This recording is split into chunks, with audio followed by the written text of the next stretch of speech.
Cordial saludo. Vamos a realizar la actividad entregable número 2 del tributario 2. Esta se basa en la declaración de renta persona jurídica. Vamos a tomar la empresa Locomanizas, año grabable 2024. Vamos a mirar el patrimonio de esta empresa. Iniciamos con la casilla 36, que es el efectivo equivalente del efectivo. Según el artículo 268, es el saldo en el último día del año o periodo gravable. En este caso tenemos caja y bancos por un valor fiscal de 53.666.002 pesos. También tenemos que tener en cuenta el artículo 269 que dice que se estiman en moneda nacional al momento de su reconocimiento inicial a la tasa representativa del mercado, menos los abonos o pagos medidos a la misma tasa representativa del mercado de reconocimiento inicial.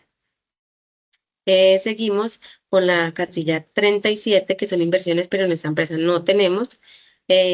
Seguido la casilla 38, que son cuentas o documentos y arrendamientos financieros por cobrar, o sea, lo que tiene la empresa a favor, que en este caso son los clientes, ingresos por cobrar, anticipos de impuestos, contribuciones o deudores varios.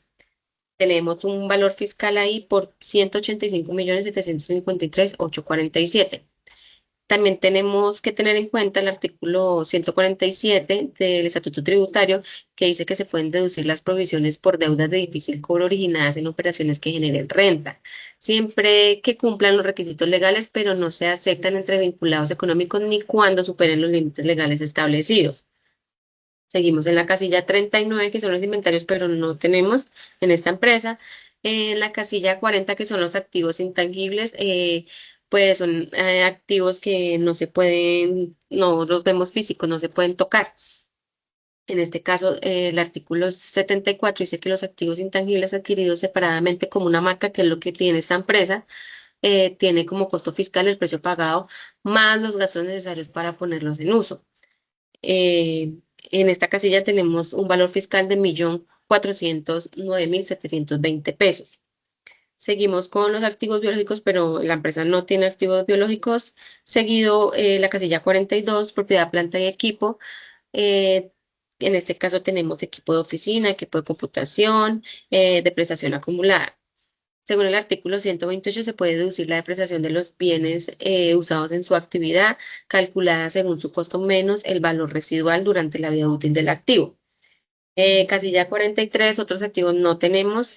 Y la casilla 44 es el total del patrimonio bruto. En este caso es la sumatoria, en este caso el valor fiscal es la sumatoria de todos los activos registrados, que es un valor de 240.833.566 pesos.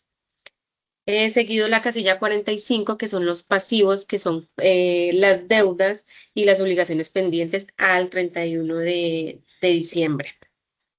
En este caso, lo tenemos por un valor fiscal de 21.822.566. En esta casilla tenemos cuentas por cobrar, perdón, cuentas por pagar, impuestos gravámenes citadas, que están de renta y complementarios. Tenemos obligaciones laborales que son salarios por pagar, cesantías consolidadas, intereses, vacaciones consolidadas, perdón. También hay 4 artículos en los que hay que tener en cuenta, que el artículo 285 dice que los pasivos en moneda extranjera se registran en pesos a la tasa de cambio de moneda inicial. El artículo 288 dice que los ingresos, costos y deducciones, activos y pasivos en moneda extranjera se reducen al valor inicial. Las diferencias en cambio solo tienen efecto fiscal cuando se pagan o se liquidan. Tenemos el artículo 287 que dice que el valor patrimonial de las deudas depende de su naturaleza. Pasivos financieros al costo amortizado, pasivos con intereses implícitos al valor nominal y los demás según normas generales.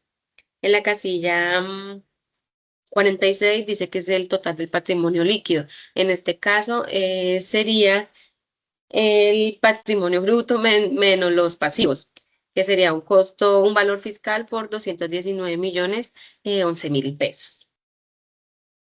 Seguimos en la parte de los ingresos, en la casilla 47, que son ingresos brutos de actividades ordinarias, que son ingresos por la actividad comercial de la empresa, son ingresos grabados y no grabados. En este caso tenemos operacionales por servicios por con un valor fiscal de 180 millones.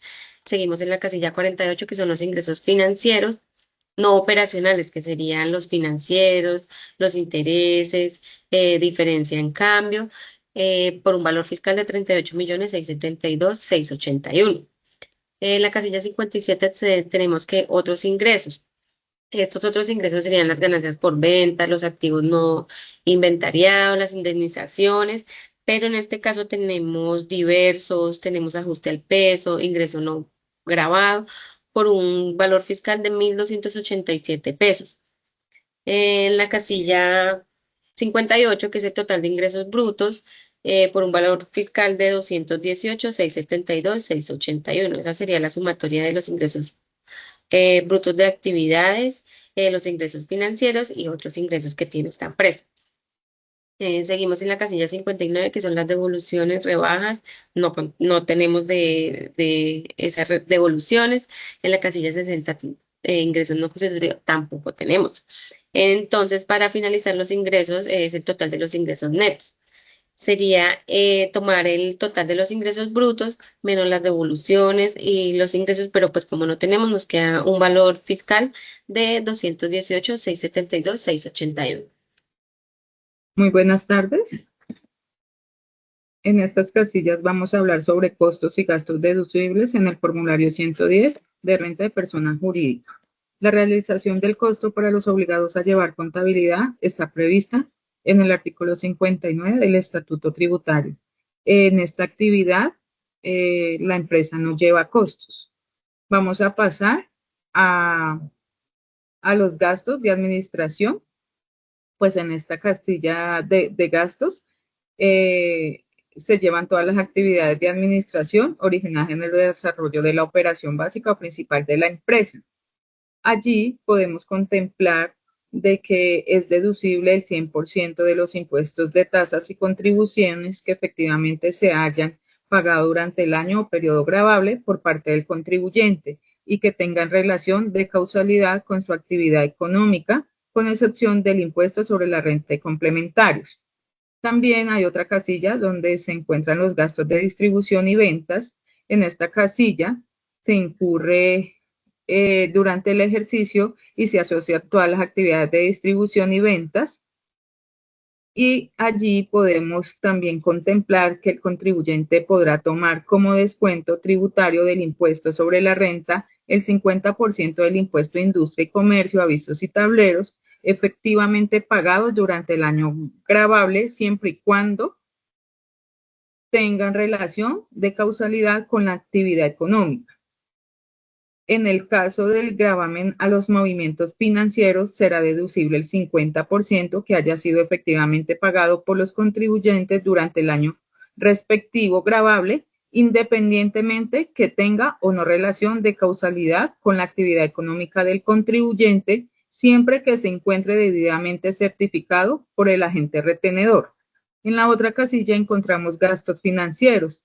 Todo esto se lleva a la ejecución de operaciones financieras y allí, según el artículo 81 del Estatuto Tributario, dice que no constituirá costo el componente inflacionario de los intereses y demás costos y gastos financieros, incluidos los ajustes por diferencia en cambio. A partir del año 1998 se toma el 100%, como también lo dispuesto en este artículo no será aplicable a los créditos de constructores que otorguen las corporaciones de ahorro y vivienda, a todos los intermediarios financieros y a todos los que sean vigilados por superintendencia bancaria. También se tiene que tener en cuenta en el artículo 181, raya 1 del Estatuto Tributario para la deducción o capitalización de intereses según la regla de subcapitalización. Otros gastos y deducciones, allí el costo fiscal de los activos fijos poseídos por menos de 2 años, así como el valor de la deducción por inversión en activos fijos para quienes con anterioridad del 1 de noviembre del 2010 hubiesen firmado contrato de estabilidad jurídica y se encuentren vigentes en el año gravable que se está declarando o fracción del año gravable siguiente. Y también en el artículo 174 de la Ley 1955 del 2019, el PND modificó el texto del artículo 11 de la Ley 1715 del 2014, mediante el cual dice que concede un beneficio especial en el impuesto sobre la renta como fomento a la investigación, desarrollo e inversión en el ámbito de la producción de energía eléctrica. Los costos y deducciones deben estar respaldados siempre para su aceptación por facturas o documento equivalente con el cumplimiento de los requisitos establecidos por los artículos 616, 617, 618 y 771 del Estatuto Tributario. Ahora hay otra casilla que se puede mirar en el formulario y se trata sobre la renta líquida. La renta líquida es la base gravable sobre la cual se calcula el impuesto de renta. Se obtiene después de restar los ingresos fiscales, los costos y deducciones procedentes, teniendo en cuenta las normas del Estatuto Tributario. En términos más sencillos, sería ingresos netos, menos costos, menos deducciones, menos compensaciones. Esto nos da la renta líquida gravable y sobre esta renta líquida gravable se aplica la tarifa general del impuesto de renta, que en este caso y normalmente es el 35% para personas jurídicas, salvo con regímenes especiales. La renta líquida o la renta líquida de la empresa, que es como en sí la utilidad real que tuvo la empresa. Entonces se procede a hacer el cálculo de la renta presuntiva, que es una renta mínima que la IAM presume que el contribuyente, en este caso una persona jurídica, debe generar, y esa se calcula en base al patrimonio líquido. Entonces, para este ejercicio, pues no lo vamos a calcular, pero eso sí se debe calcular en una declaración de renta a las personas jurídicas. También la ley le otorga unos beneficios tributarios a las personas jurídicas y naturales, que son que unos ingresos que ha obtenido la empresa, pues sean exentos de pagar impuestos. Algunos de ellos, pues para citar un ejemplo, son las rentas originadas por la prestación de servicios en hoteles construidos entre 2003 y 2016. Para el caso de esta empresa, que es una empresa que ofrece o presta servicios de auditoría para empresas, entonces ellos no aplican para ninguna de sus rentas, pues sería exenta por estos conceptos. Entonces, si se comparan las dos rentas, la presuntiva y la exenta, y la agravada, entonces se debe tomar la de más alto valor, que en este caso pues va a ser la renta líquida agravada. Entonces, sobre esta renta líquida agravada es que vamos a aplicar la tarifa o el impuesto como tal de renta. Entonces, es cuando aplicamos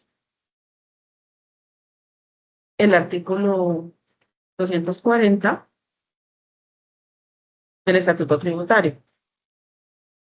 Aquí se me olvida una cosita.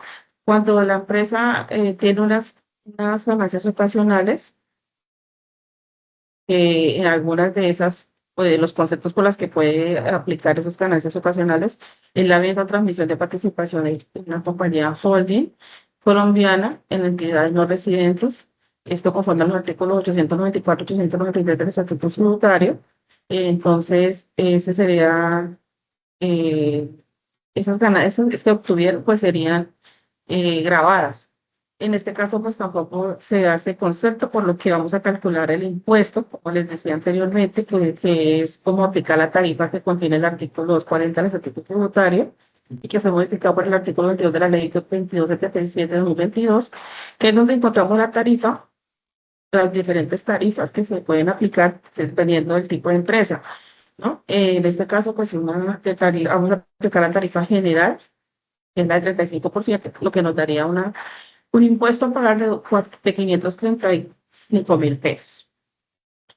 Sobre esto, pues vamos a aplicar, o se aplicarían descuentos tributarios, que son como opciones que da la ley a las empresas para que descuenten del valor a pagar del impuesto, como son, por ejemplo, las donaciones realizadas a entidades sin ánimo de lucro, u organizaciones no gubernamentales u otras instituciones que sean reconocidas por la DIAN y otro tipo de aportes que haga la empresa por diferentes conceptos que ellos pueden descontarse del valor del impuesto a pagar. Esta empresa, en este caso, no tuvo ningún tipo de descuento tributario, no aplicó para ninguno, no hizo nada de estas actividades. Entonces, lo que nos daría, pues, que el impuesto a pagar sigue siendo el mismo, 535.000 pesos.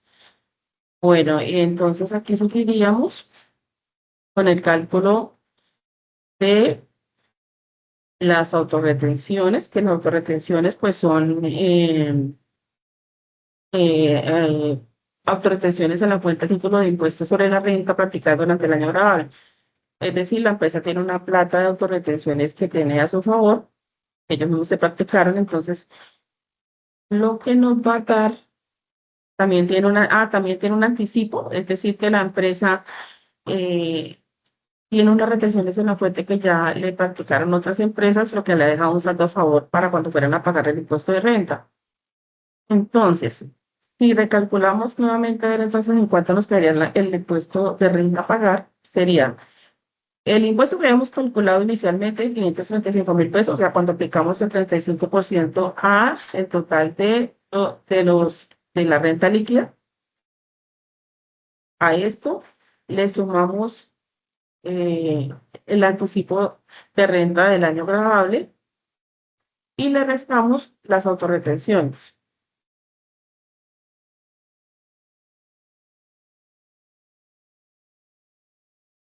¿Sí fue así? Le tomamos el valor a pagar de impuesto, le sumamos los anticipos de renta y le restamos las autorretenciones. Así es. Por último, si se presentan sanciones por no presentar la declaración en las fechas acordadas o obligatorias, pues se pagaron este valor, aquí se incluye y se sumaría al valor del impuesto.